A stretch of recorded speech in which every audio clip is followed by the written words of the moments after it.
Had a lot of cleaning up to do before I got started on these projects that I have. Only home for 3 weeks. I've wasted the first week doing some minor projects around the place, resting and tackling the workshop, which was a disaster. This is just filled with junk. I'm in the final stages of cleaning up right now, and then I'll get going on a couple of the projects that I have. It's been hot and dry. Got fires out to the west, I believe, and that's blowing in smoke and haze. I've seen the mountain for about an hour this whole time I've been home this first week. So I'm hoping this rain we have coming later this week in the forecast clears things up, and hopefully it clears up before I have to go back to work and I can see the mountain. Enjoy some nice clear weather here. Definitely need the rain though, so I'll take that. If it's cloudy and I don't see the mountain and get rain and have plenty of fresh water in the rain catchment system, I'll be happy. Lots of mosquitoes around this time of year.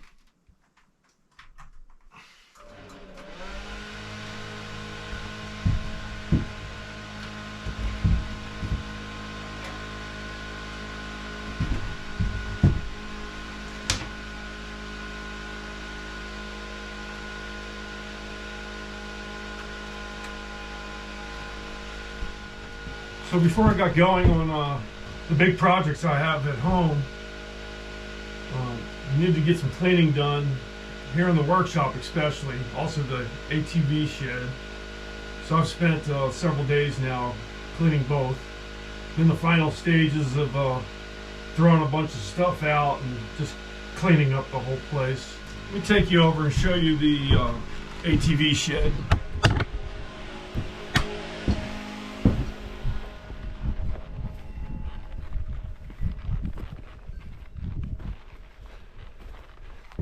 So here's the ATV shed, all cleaned up. Try to get as much stuff off the floor as possible. Bought a new Gransfors mill, and that was the reason for the 462. I'm still on the fence about getting a wood mill up here. It's either I do that and make my own dimensional lumber, or I fly a bunch out because I got some big projects, rebuilding the porch. I'm going to move the shower sauna. I'm actually going to disassemble it and try to make it half the size it is right now and move it right up here about where that ATV is at. So that'll be the shower sauna right at the base of my steps. And then the workshop is going to end up over here, almost on the cliff. So another project I have is to try to rip up this root ball. Get this axe head fixed, I guess. I should be working on the bigger, more important projects. I have a pretty good habit of passing by something and changing the whole plan for the day, just because I see something else. There's always something to work on out here. Never a shortage of tasks that need to be accomplished.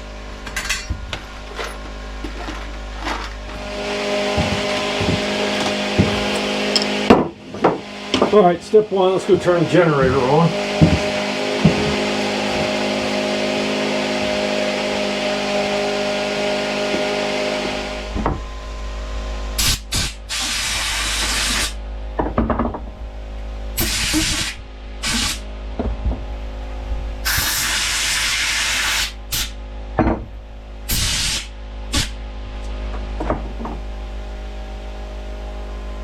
This was the wedge that I found in the axe head.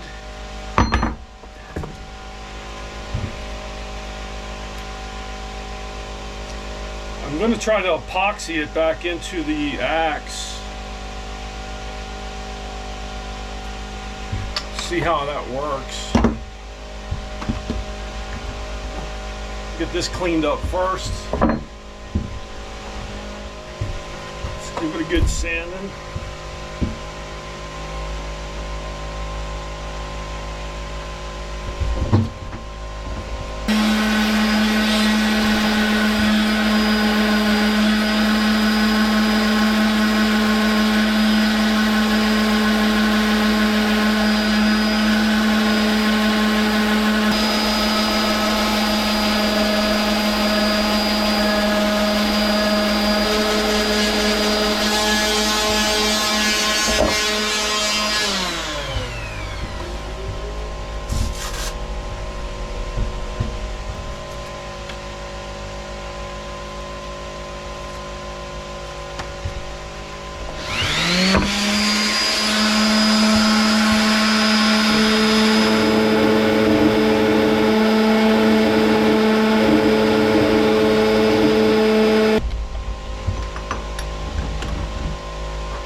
Try some jeweler's rouge, red stuff here.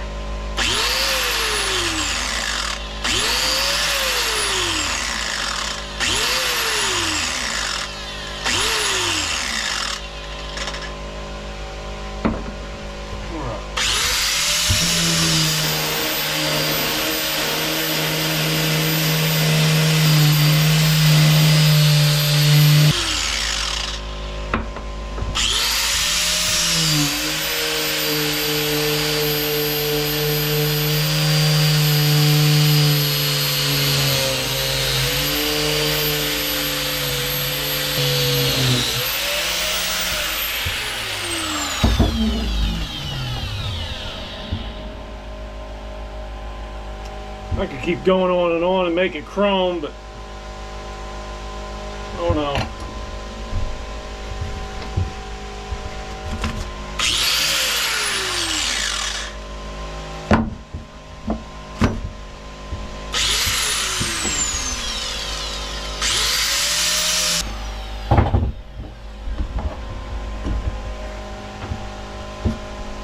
That's all I'm going to do with it.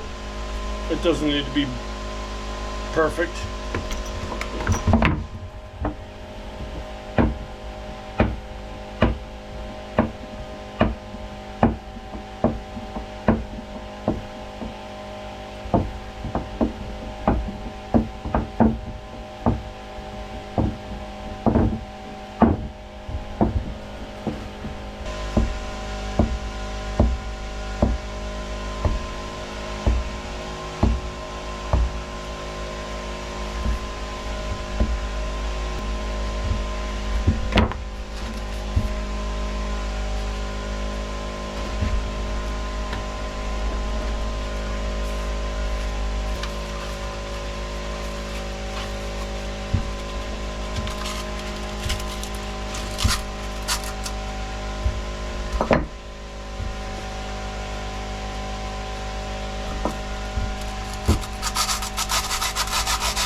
Alright, hit this with some curb cleaner.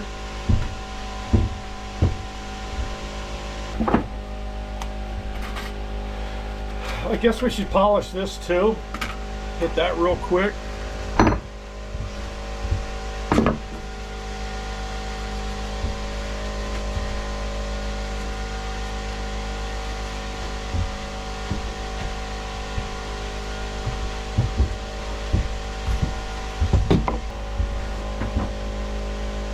Good enough. Don't want to remove too much. I just want to clean up the wood.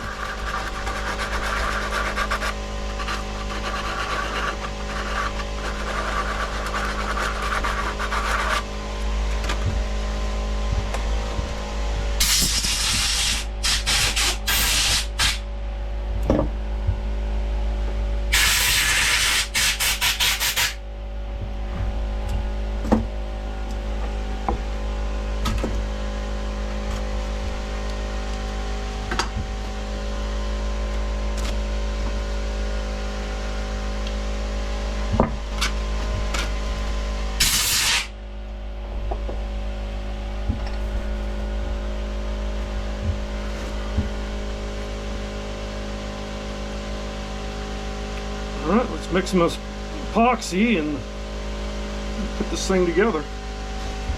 Seems to fit tight just like this, without the wedge.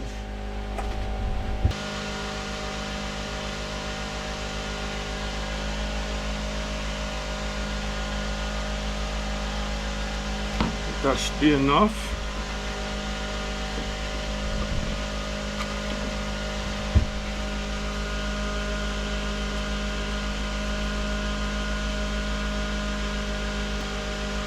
Apply the surface within 5 minutes.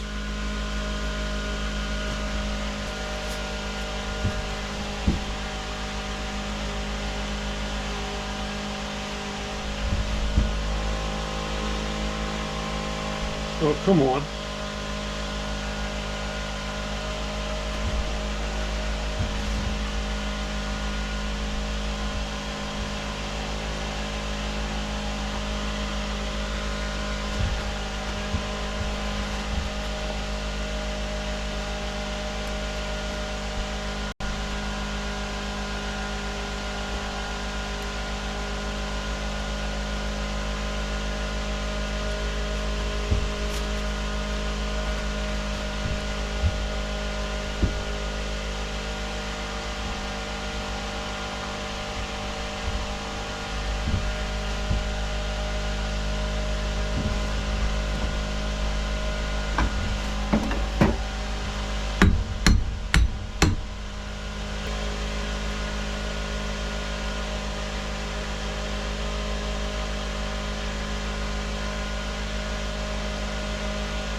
Alright, we'll let that set up and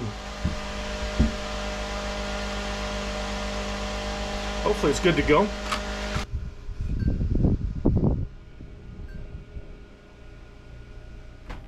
So I just recently worked on the water system and I took off the accumulator, and I'll show you what that is in a minute, but I'll give you a demonstration right now. When I turn this on, hear the pump surging, and you can see the water flow here.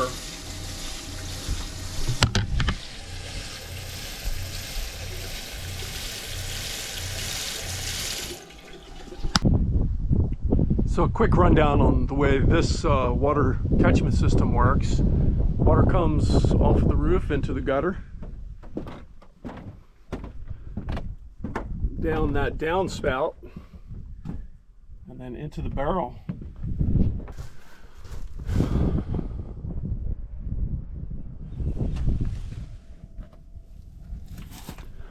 So down the downspout and then through a pre-filter And then I have a screen in here so there's no bugs that can get into the 55-gallon drum. Here's the siphon. It has a check valve at the bottom of this tube, and that prevents the water from draining back out of the line after the pump gets a hold of it.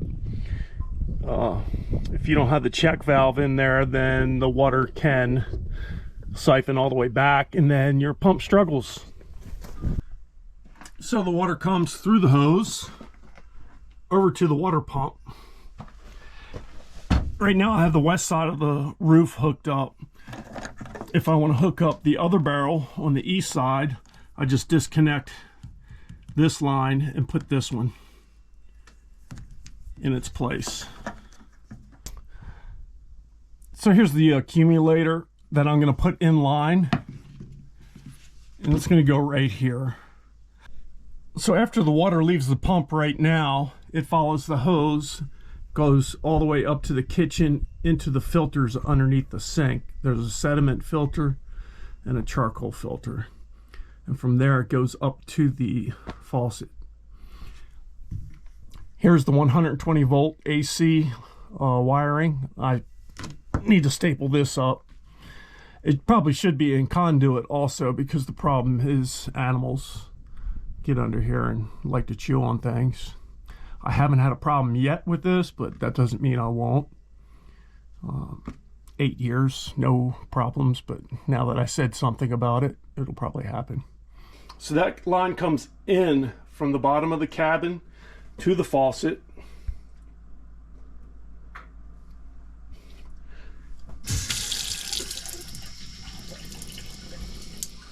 Now all I'm getting right there is the residual pressure that was trapped in the line between the pump and the faucet. For me to pressurize the system, turn the pump on, I have a switch set up. And once again, there's that surging that we're going to try to do away with the accumulator. Once the pump senses too much pressure, it goes ahead and it shuts itself off. I don't like leaving the pump on, because if the hose were to get a pinhole for some reason, the pump would turn on and it would pump all the water out of the cisterns. Something happened anywhere along that line, or a critter came up and started chewing on the hose, the pump would turn on and it would dump all my water onto the ground out there. So I have it hooked up to a switch. The other benefit is you're using less electricity if you just go ahead and shut that off. Now, if an animal were to chew on the hose, the only pressure that's going to come out of there is the residual that's trapped in the hose between the pump and the faucet. All right, so we're going to let the pressure out.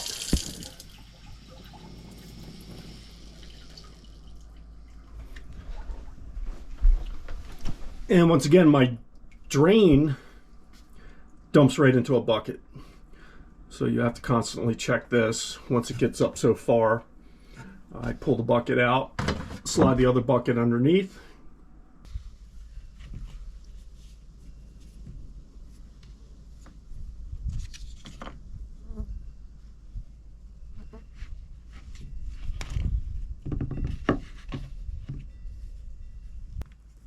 So when I disconnect this, this goes to the faucet. Any water that's remaining in this hose between the pump and the faucet is going to drain out.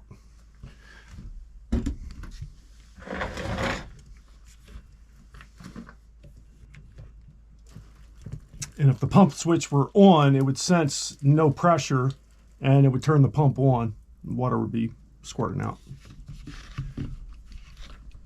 So what we're going to do is mount this here.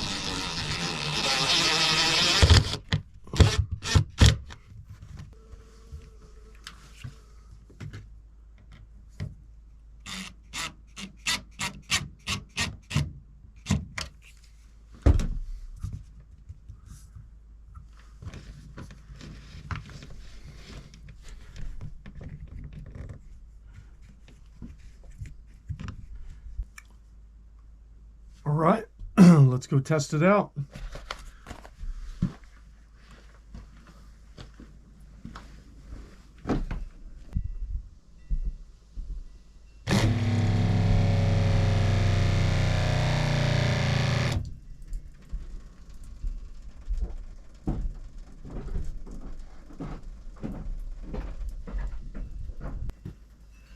And we're leaking.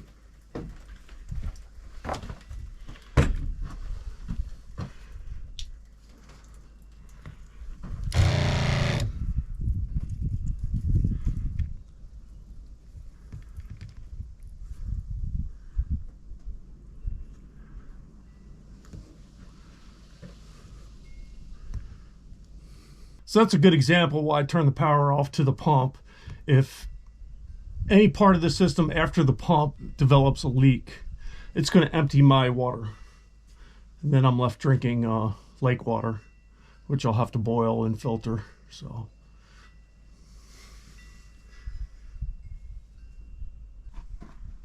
let's go inside and see if there's any surging.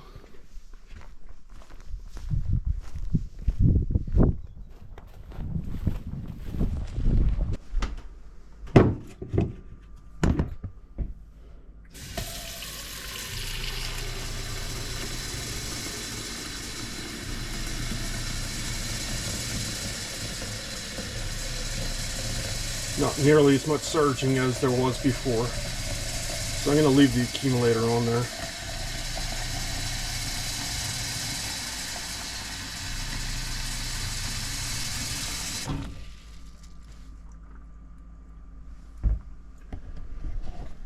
And then we turn the pump off.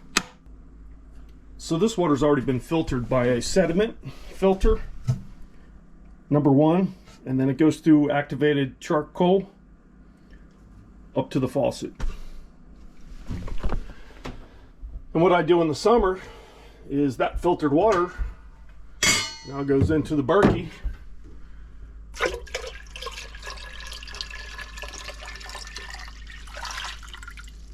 which filters the water again. And I just got this last year, and I love it. It's a lot better than my old system.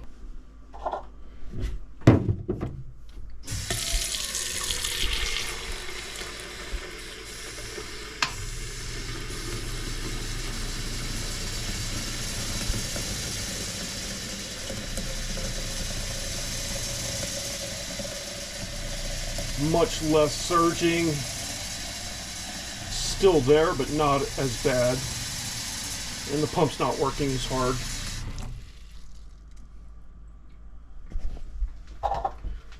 Alright, let's go check the leak again.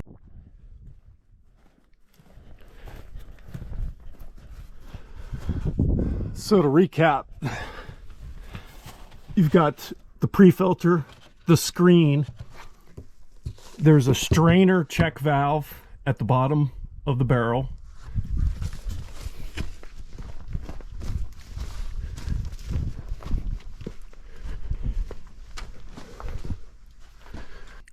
You have the stainless steel screen here. Then next it goes up to the sediment filter, the charcoal filter, then to the faucet. From there I'll fill a 2-quart pitcher and dump that into the Berkey filter. So that's all the filtration that my system has. And from time to time I clean the barrels with a bleach mixture, rinse them out, dump them out. And I usually do that right before I go back to work.